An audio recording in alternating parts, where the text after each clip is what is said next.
Hello and welcome to the Financial Wellness Hour. I am your host, Hirsch Serman, and I am happy to have you all join. As today, I think we have such a special guest, such a special topic, such an important topic. This is the Financial Wellness Hour on WGSN-DB, the Going Solo Network. And our goal is to create financial wellness and look at different life cycles and explore them financially and emotionally, because I think the healthier we are emotionally, the better decisions we tend to make, and that impacts all areas of our life, not just the financial. We are going to be somewhat general in our discussion, but we'd love to hear from you and make it more relevant. So please reach out to me on my website, lifecycle.financial. Again, that's lifecycle.financial, or you can post your comments and questions on Facebook, YouTube, or anywhere else that you might be listening to the show. A quick disclaimer, we are going to be talking a lot about laws or rules or thoughts around a child-centered divorce, as that is our topic. Please make sure that you know the laws in the place you are located in your state or wherever you might be, because those do change from locale to locale, and that's very important. So we are in a chilly January, and January is a unique month, not just because it turns so cold, but in the divorce business, it's actually referred to as Divorce Month. And since January is the month that initiates or has more divorces initiated in it than any other month. And people are often emotional, they're stressed, they might be scared, and they're going through a divorce, and this is understandable, right? They're not sure what the outcome is going to be. But part of the problem is, and unfortunately, the people that we love the most, our children, are not the primary focus when we're in this state of mind. The children are not always prioritized when it comes to a divorce, and they can be impacted. Our goal with the information today is to help you minimize any impact and understand how you can do that with real tangible tips straight off the bat coming from Rosalind Sedacca, who is our guest today and is going to help us navigate all of this and bring a little calm to the chaos. One of the things, or many of the things I love, I'm going to try to cover everything. I'm sure I have to stop at some point, but you just have such a calming manner, a logical clarity that comes with it. Very helpful for people going through a divorce. Your knowledge is incredible. You've been doing this for a long time, and you've been a pioneer. You are a divorce coach, a co-parenting coach. You're recognized as the voice of child-centered divorce. You're the founder of the Child-Centered Divorce Network, which provides a lot of resources for parents. I encourage people to look that up. You've written a book, more than one book, I believe, but How Do I Tell the Kids About Divorce is one of them. You've run many programs. You have really mentored a lot of people in the industry. I'm going to have to cut it off at that, Rosalind. I could keep going, but we have a whole show that we want to cover. But I do think what you've pioneered has been amazing, and it's always a privilege to have you on the show. And what I do want to cover at the end, which was also very helpful, one of the reasons it's become a tradition of having you on the show in January, is that you are the founder of Child-Centered Divorce Month, which is actually an internationally recognized month. And we want to change Divorce Month to Child-Centered Divorce Month if we're going to have it known for its divorce and what we can do to help our children. So welcome to the show, Rosalind. It's always a pleasure to have you on. Well, thank you for that warm welcome. You're so articulate, and it's always a pleasure to talk to you. I appreciate that. And you have a very powerful story yourself, not just what you've done, but where it comes from, the passion to do what you do. I love what your kids said to you. So I'm going to ask you to share a little bit about your story to our listeners, so they really understand kind of the genesis maybe of, what you've done and why you do it. Well, thank you. Yes, so I was in a marriage, and my son was 11 years old at the time I realized that this marriage was getting sour, and my ex and I were fighting a lot, and my son was starting to show signs of stress and tension, headaches and other things, and I realized we couldn't continue this way. And it took me several years to get the courage to say, this we need to break this off and move on and get a divorce. It was the most difficult decision I'd made in my life. But once I did, I knew we had to move ahead, being very mindful about how it was going to impact my son. And to his credit, my ex was a wonderful father. We weren't divorcing because of his not being a good father. There was a lot of other issues that took place.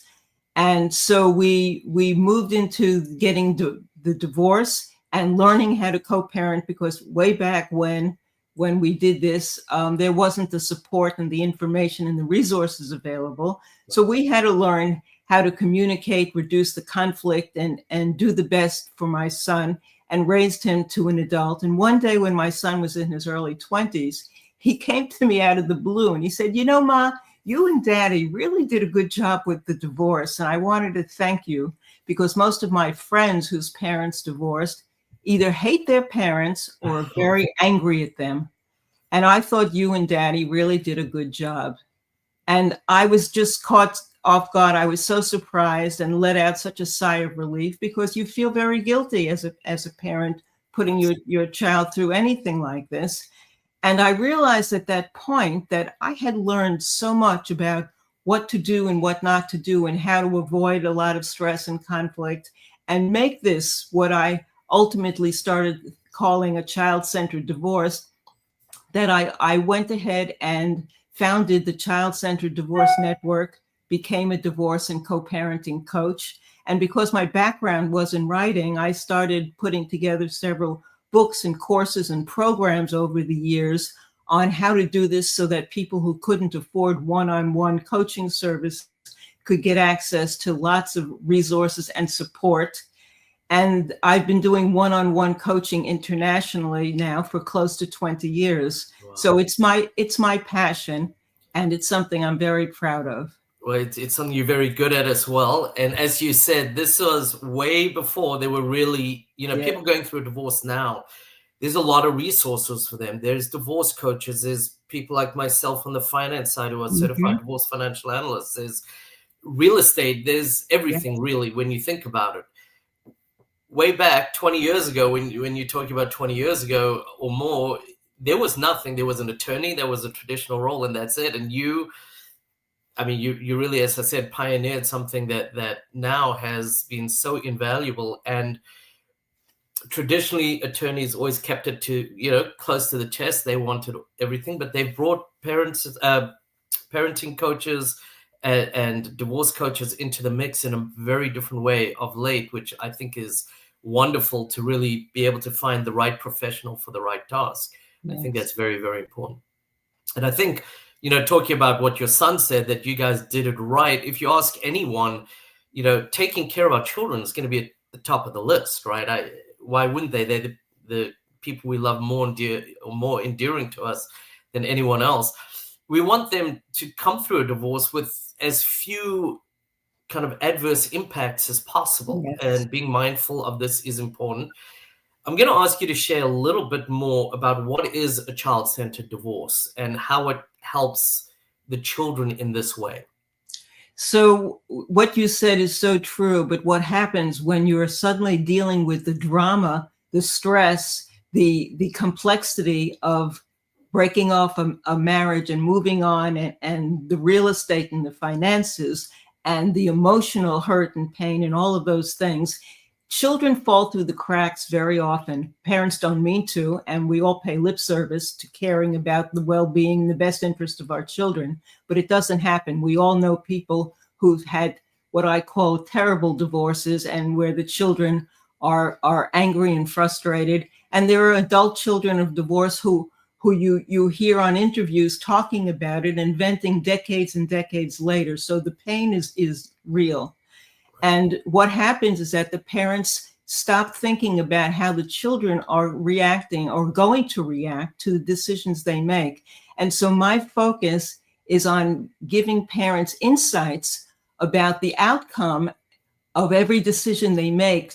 If this is going to be a good outcome in the months, weeks, and years ahead, or is it going to be something that's going to be harming and hurting the innocent children that we supposedly love so much?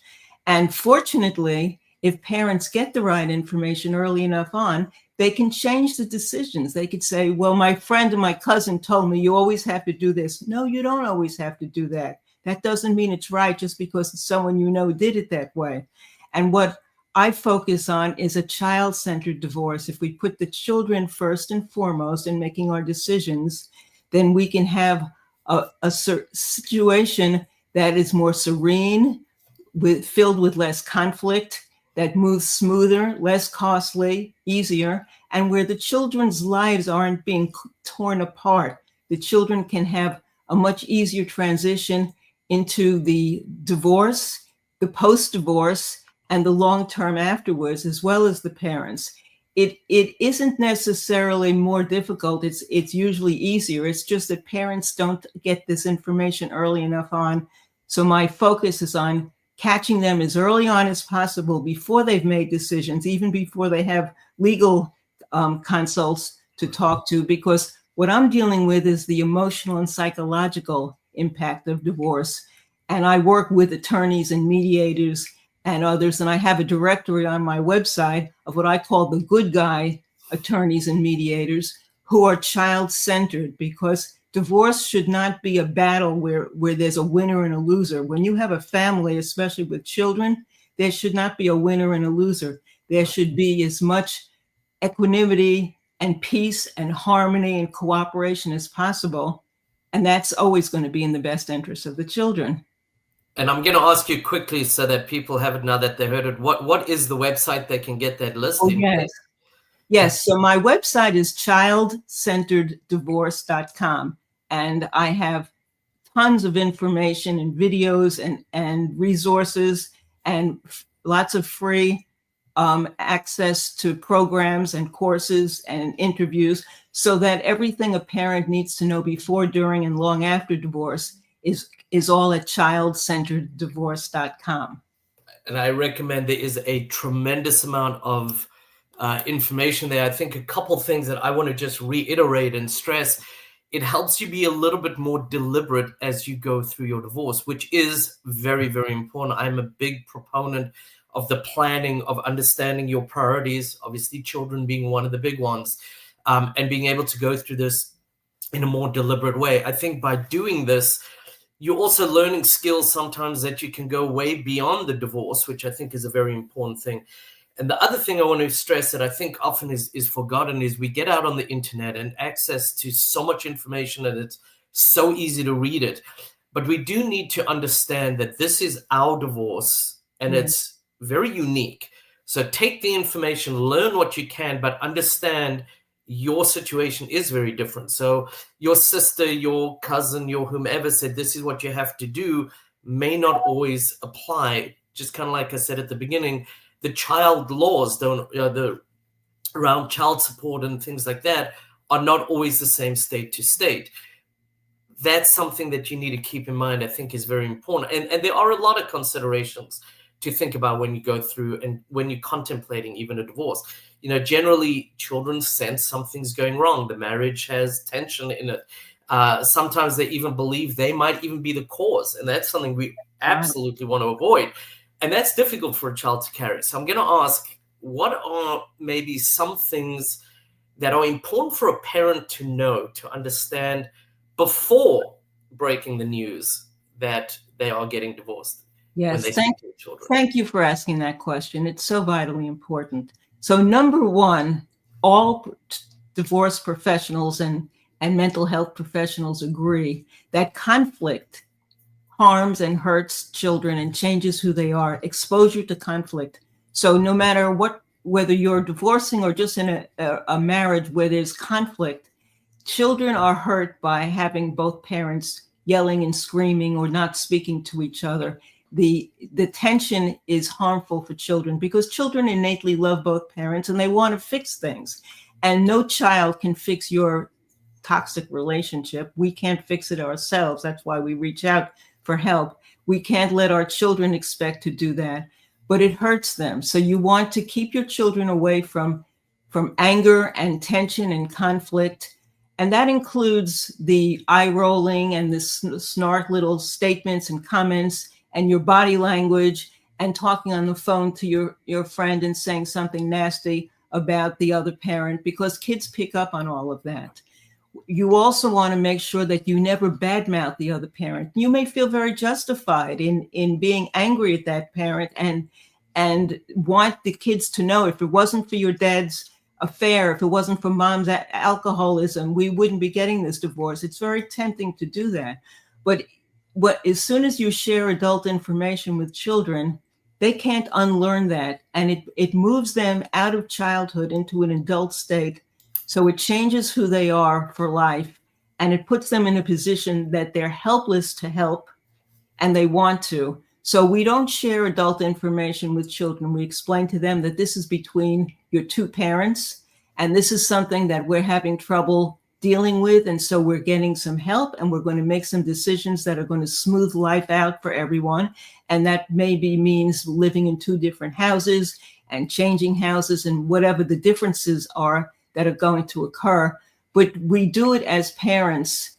And the key to the more successful divorce is when both parents, despite the divorce, talk to the children as parents. So your kids are used to you being parents, and big decisions happen. And one or both of you will say, well, we got to talk about this, and mom and dad will get back to you when we made a decision. If you can move through the divorce and post-divorce and still behave like parents, and if a child asks either one of you a question and you're able to say, I don't have an answer yet, but we will get back to you about that. I'm going to talk to your other parent. That gives the children the security and the comfort of knowing they still have parents. Their parents are still working in their role, and they can relax and move through the divorce knowing that there's two parents at the helm. When you have two parents who are so fed up with one another, who can't talk to each other, and who can't be civil with one another, then the children take on the burden of that pain and that stress and that worry and concern. And they're afraid that you may divorce them if they're not feeling a harmony between the two parents as parents. Then they worry about the fact that if you could hate my other parent so much, maybe you could hate me and you could divorce me in the future. What a frightening thought for a child of any age to be dealing with. And those are the kinds of things that happen when we're not mindful and putting the children's best interests first. And I like the way, I'm going to use my words, but I think they in line. You got to understand that sometimes children are a little young to really understand. You need to be age appropriate when you're speaking to them. There's certain things that are not on or not right for them to know. As you said, that's the adult information between the parents. They don't need all the intimate details, but be age appropriate. And, this is an opportunity. There are very few times, I think, where you can really role model dealing with adversity. Yes. And it's okay for somebody to say, I'm sad about this. You are not a superhero with superpowers in every way. People feel sadness, people feel, adversity, but showing that you can be deliberate and showing up and being civil and proper in the way you behave, I think are all wonderful things that you can role model. And I think in some ways you also have a bit of an opportunity in improving the way that you co-parent, because, we talk about co-parenting after the divorce, but really during the marriage, we should be co-parenting as well, right? And sometimes we're not aligned, and that does happen, but it helps us improve that skill set. And then I think just bringing in all that you've said around the child-centered approach into the process of understanding, prioritizing, knowing what to share, being aware, checking in with them sometimes even as to how they're doing and what they need from you, I think are vitally important for them to understand that you love them, that it's not their fault, that they are safe, that they are going to be part of your life. I think all of these things are just enormously important that you're bringing up. So, and you said it right on target. All of those things are vitally important. That gives the children a sense of comfort and security that life is not falling apart, right, that there's going to be a future and I'm going to be okay. And it's important for parents to tell their children that, to remind them this is not your your fault in any way. Even if we're fighting about you, it doesn't mean it's your fault. And reminding them that we're working on things, and reminding yourself that you are a role model as a parent every step of the way. So what are your children learning about how you handle conflict, about how you resolve issues, about how you deal with difficult people? And if you're lecturing one thing and then behaving in a totally different way, your kids are going to pick up on the difference in that. Absolutely. And there's something related that's very important. And that's that you want to make sure you are not allowing yourself to be parented by your children, especially older kids when they move towards teenage years, especially if they're precocious. You're going to find children who see you hurt, upset, worried, angry, and they're going to try to grab you and say, it's okay, I'm going to be the daddy in the house. I'm going to take care of you, Mom. I'm going to do this and that.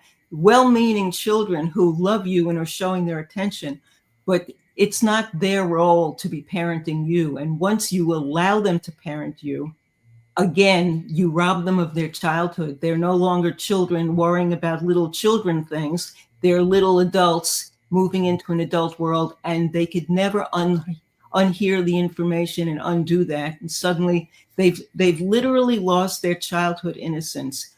We don't want to rob our kids of their childhood. So it's very important we're mindful of that. And another thing that you alluded to is the fact that it's okay for us to apologize to our children at any point in time. We can realize, gee, now that I've heard some things, I made a mistake. I shouldn't have said that. I shouldn't have decided that. I shouldn't have done that. We all make mistakes. It's a gift for your children for you to be able to look them in the eye and say, I thought about it, and I'm really, really sorry. I said that. I did that. I didn't do that, and I apologize. I'm asking you to forgive me, and we're going to start over. From now on, we're changing the agreements, the rules, and we're doing things differently. Your children will learn so much from that experience. It gives them permission themselves to apologize and own their mistakes. Right. And it allows them to forgive you and realize that things can change and shift for the better. So having those conversations that you were speaking about, always, you want to be able to talk to your children and allow them to vent, say, I'm really angry, I hate you, this is a terrible thing, because it is. And it's okay to say, I'm so sorry, this is hurtful for you. We didn't mean it to be hurtful, but I know that it is, and I want to hear what you have to say about it. Talk to me, and give your kids permission to just vent and share what they're feeling. Love that. And I want you to share how people can get to your website again, and then we got to go to a break, but we have a lot more to come up. So please share if you would. Yes, the website is childcentereddivorce.com, and there's a free ebook right at the top of the homepage that you can get on post-divorce parenting, which is filled with these kinds of tips and information. Everyone should be getting this. Everyone should be typing it in right now. childcentereddivorce.com, and we will be right back.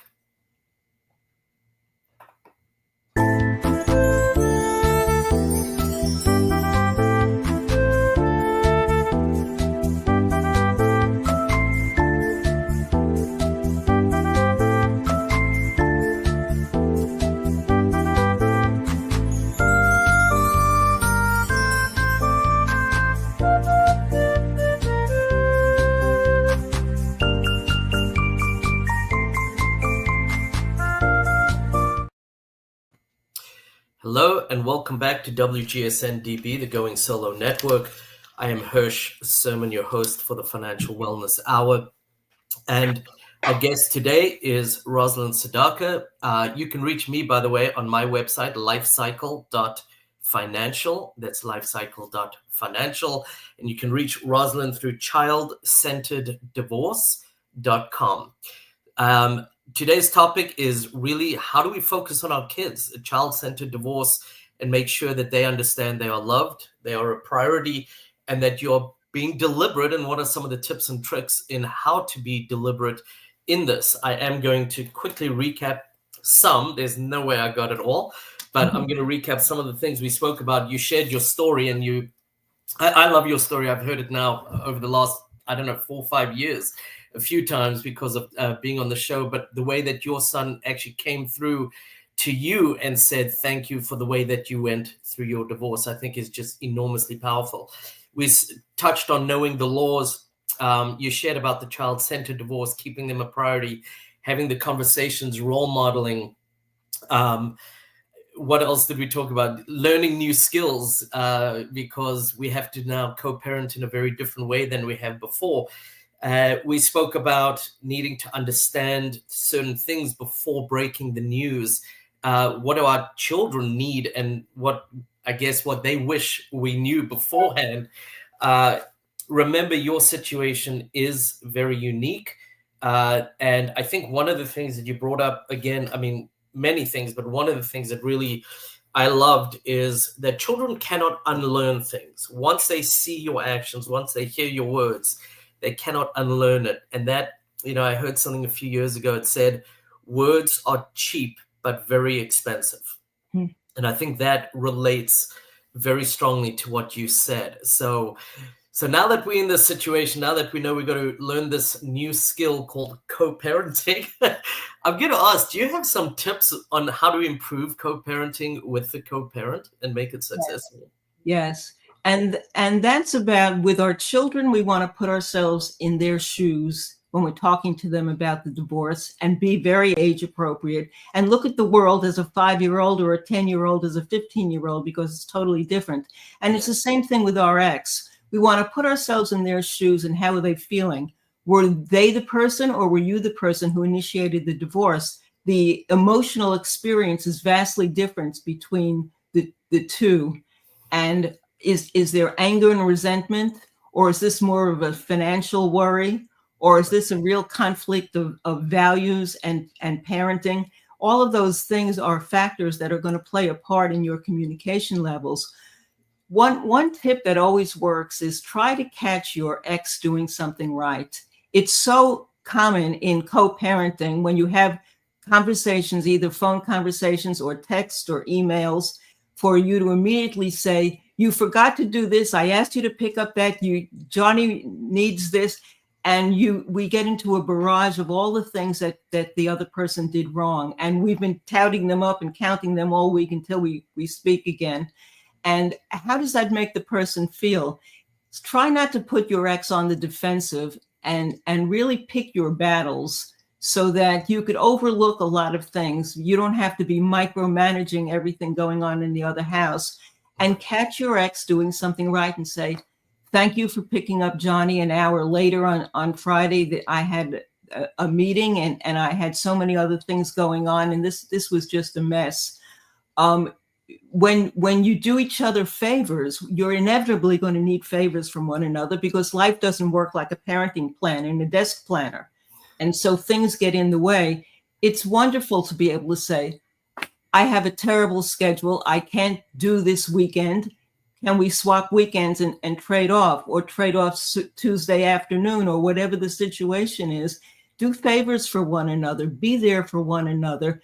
Be mature and responsible. Your kids are watching and learning, and stop being petty about things. That makes a big difference. Learn anger communication skills. There are ways of saying things that are more aggressive and put the other person on the defensive immediately, versus ways of saying things that are going to be calmer and more appreciative.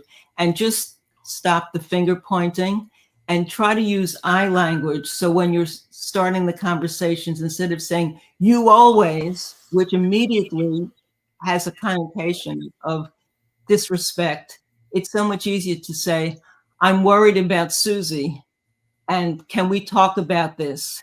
That's owning the information and not pointing the finger. So there's lots of skills, and that's what coaches do. We talk about all the nuanced information that's going on, and finding ways to smooth the situation and open the doors to more respect.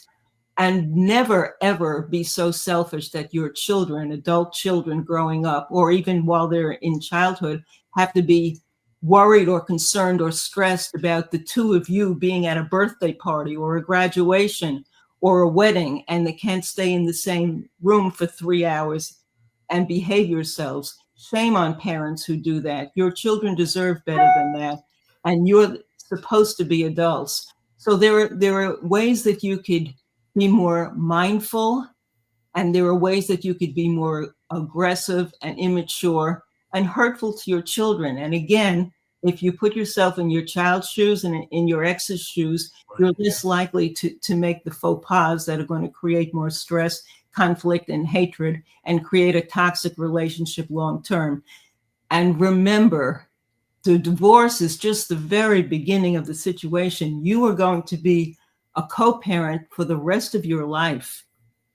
Think about that and let that settle in, because what you're doing today is setting the stage for what you're going to be doing and saying and feeling and experiencing when your children are adults with families of their own, and looking at you and either saying thank you for the way you handled the divorce, like my son did, or something else which won't be as pleasant for you.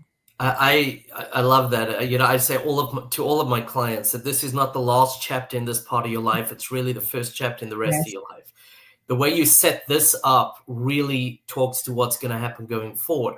If you're an absolute jerk through the process, do you really think later on when you need a favor that co-parent is going to do the favor? What incentive is there if that's how you treat them, and then you want to use them, so to speak, or that's how they see it?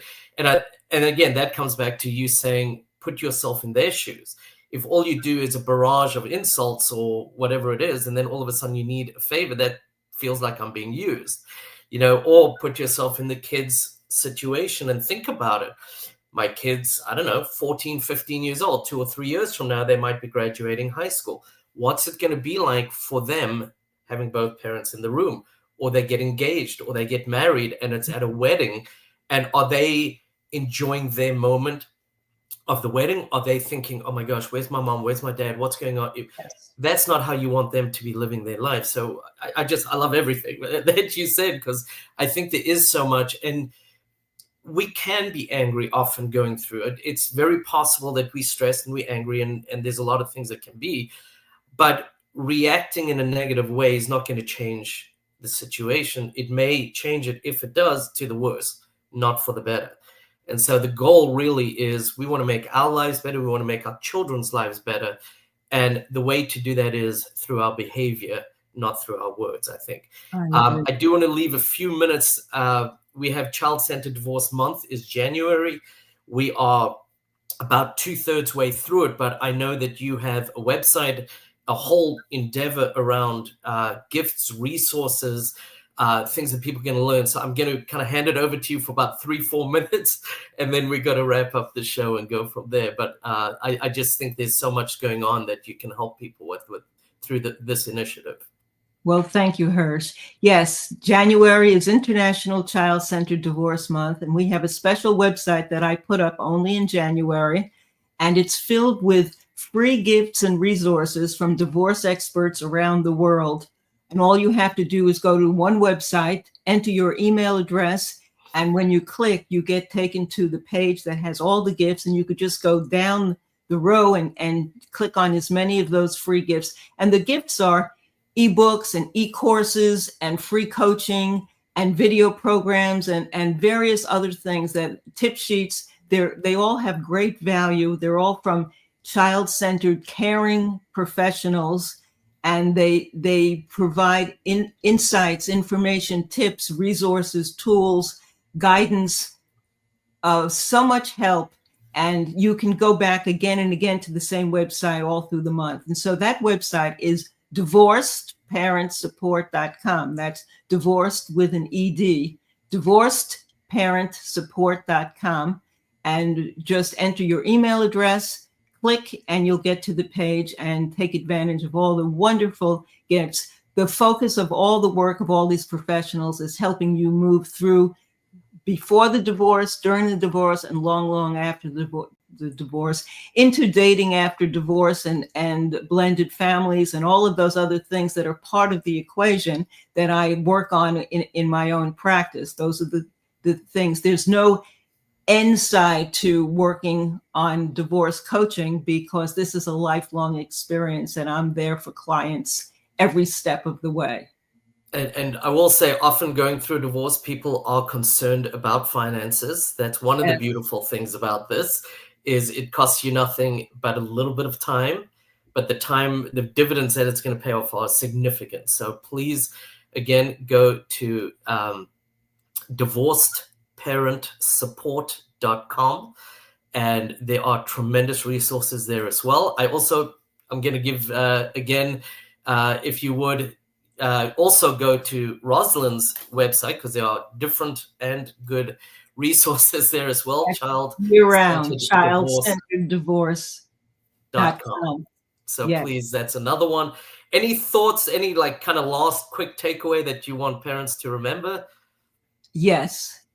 Your children want to love both parents, and they want to be loved by both parents. And when you digest that, it helps you make the best decisions all the way through, because you don't want your children to feel embarrassed or ashamed for saying, hey, can I call dad?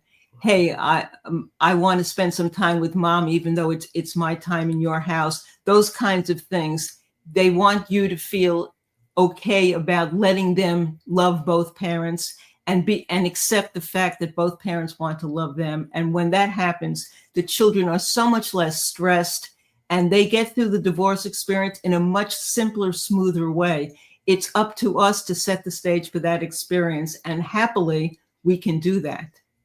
I think that's a great way to end. I love that. I think just you put it so perfectly, and really, it's a long-term, as you said earlier, it's a long-term process, and being deliberate and thinking long-term will be so rewarding for everybody as well. And I appreciate always being on the show. I appreciate the insights. Again, there are 2 websites there. There is child-centereddivorce.com, which is Rosalind's personal, or I should say business. There is also the child-centered divorce. There is Divorced Parent Support. Thank you. Sorry, I was getting confused. And that's only in January, all through January. Divorcedparentsupport.com, January only, and child-centereddivorce.com year-round. Thank you. And I encourage go to both. Maybe start with the one, because there's only about 10 more days. But again, there is so many professionals, so many resources out there for you to tap into. I am Hirsch Serman, the host for the Financial Wellness Hour. I appreciate you joining us today. My website is lifecycle.financial. That's lifecycle.financial. You can reach out to me with questions, or if you need more on Rosalind, I will gladly share that information as well.